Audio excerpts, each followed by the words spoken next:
അസ്സലാമലൈക്കും. കൊച്ചടുക്കളയിലേക്ക് എല്ലാവർക്കും സ്വാഗതം. ഞാൻ ഇന്നിവിടെ ഉണ്ടാക്കുന്നത് പാവ് ബാജി. അതിനു വേണ്ടി ഒരു കുക്കർ എടുത്ത് വെച്ചിട്ടുണ്ട്.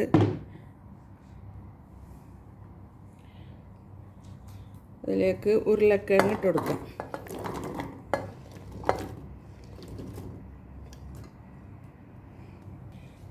ക്യാരറ്റ് അരിഞ്ഞതിട്ട് കൊടുക്കുന്നുണ്ട്. കോളിഫ്ലവർ ഇട്ട് കൊടുക്കുന്നുണ്ട്.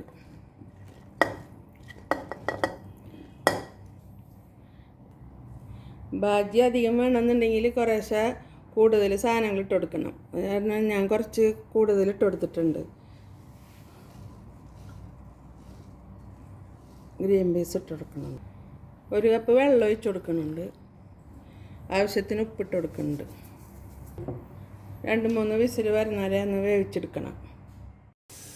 പാവ് ഭാജി മസാല ഉണ്ടാക്കാനായിട്ട് ഞാൻ കരയാമ്പു, ഏലക്ക, കറുകപ്പട്ട, തക്കോലും ജാതിപത്രി ഉണ്ടെങ്കിൽ അതും കൂടി ഇട്ട് കൊടുക്കണം.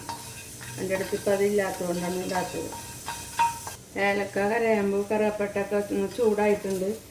മല്ലി 1.5 ടീസ്പൂൺ, 1 ടീസ്പൂൺ വലിയ ജീരകം, 1 ടീസ്പൂൺ ചെറിയ ജീരകം, 1/4 ടീസ്പൂൺ ഉലുവ, 1/2 ടീസ്പൂൺ കുരുമുളക് അതുകൂടി ഇട്ട് കൊടുക്കുന്നുണ്ട്.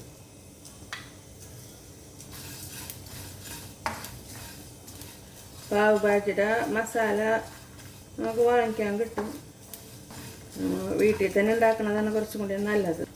എല്ലാം ഇപ്പോൾ ശരിക്കും ചൂടായിട്ടുണ്ട്. ഇനി ചൂടാറിയതിന് ശേഷം ഒന്ന് പൊടിച്ചെടുക്കണം. മസാല ഉണ്ടാക്കാനായിട്ട് ഞാൻ ഒരു പാത്രം വെച്ച് ഗ്യാസ് ഓണാക്കിയിട്ടുണ്ട്. ബട്ടർ ഇട്ട് കൊടുക്കുന്നുണ്ട്. 1 ടേബിൾ സ്പൂൺ വെള്ളുള്ളി അരിഞ്ഞിട്ട് കൊടുക്കുന്നുണ്ട്. 2 സവാള പൊടിയായി അരിഞ്ഞത് ഇട്ട് കൊടുക്കുന്നുണ്ട്. ആവശ്യത്തിന് ഉപ്പിട്ട് കൊടുക്കുന്നുണ്ട്. പകുതി ക്യാപ്സിക്കം അരിഞ്ഞതിട്ട് കൊടുക്കുന്നുണ്ട്. നന്നായിട്ട് വെന്ത് കിട്ടണം. എല്ലാം അതിൽ അരിഞ്ഞ് ചേരേണ്ടതാണ്. അടച്ച് വെച്ച് വേവിച്ചാൽ പെട്ടെന്ന് വെന്ത് കിട്ടും. ഉള്ളിയൊക്കെ നന്നായിട്ട് വഴന്നിട്ടുണ്ട്. ഇനി കാശ്മീരി ചില്ലി 1 ടീസ്പൂൺ ഇട്ട് കൊടുക്കുന്നുണ്ട്. ബാജി മസാലപ്പൊടി വറുത്ത് പൊടിച്ചത്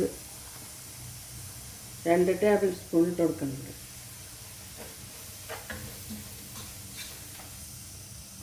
നന്നായിട്ട് വഴന്നിട്ടുണ്ട്. ഇനി തക്കാളി അരിഞ്ഞിട്ട് കൊടുക്കാം. തക്കാളി നന്നായിട്ട് വെന്ത് ചേരണം. ഒന്ന് അടച്ച് വെച്ച് കുറച്ച് സമയം ചെറിയ തേയിലിട്ട് കൊടുക്കാം. കുറച്ച് മല്ലിച്ചപ്പ് ഇട്ട് കൊടുക്കുന്നുണ്ട്.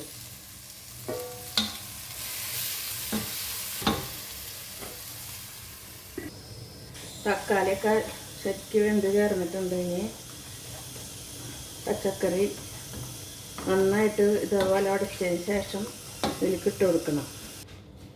പച്ചക്കറിയൊക്കെ ഇപ്പോൾ നന്നായിട്ട് വെന്തിട്ടുണ്ട്. ഇതേപോലെ ഒന്ന് നന്നായിട്ട് ഉടച്ചു കൊടുക്കാം.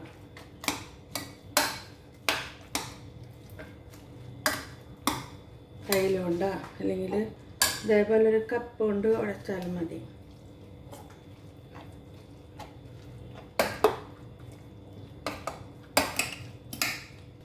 ഇതെല്ലാം ശരിക്കും ഉടഞ്ഞ് കിട്ടിയിട്ടുണ്ട്.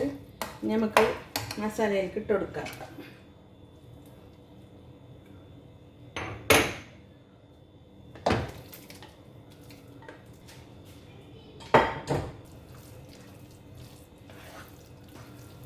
എല്ലാം നന്നായിട്ട് മിക്സ് ചെയ്ത് കൊടുത്തിട്ട് കുറച്ച് ചൂടുവെള്ളം ഒഴിച്ച് കൊടുക്കാം.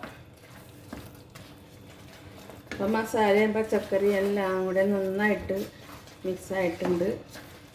ഇനി നമുക്ക് വെള്ളം ഒഴിച്ച് കൊടുക്കാം. കുറച്ച് ചൂടുവെള്ളം ഒഴിച്ച് കൊടുക്കുന്നുണ്ട്. ലേശം മല്ലിച്ചപ്പും കൂടി ഇട്ട് കൊടുക്കുന്നുണ്ട്.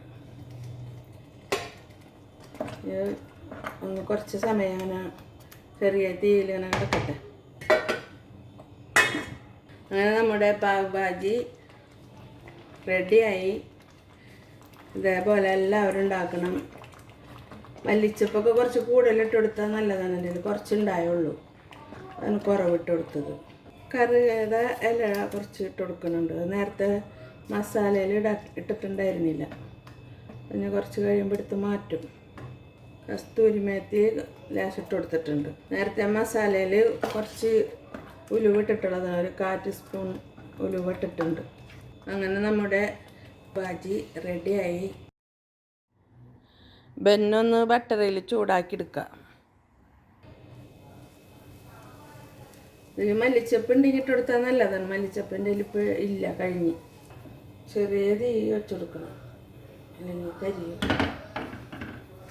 അങ്ങനെ നമ്മുടെ പാവ് ഭാജി റെഡിയായി.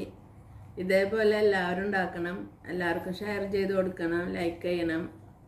ആദ്യമായിട്ട് കാണുന്നവരുണ്ടെങ്കിൽ സബ്സ്ക്രൈബ് ചെയ്യണം. ഇൻഷാ അല്ലാഹ് പുതിയൊരു വീഡിയോ ആയിട്ട് വരാം.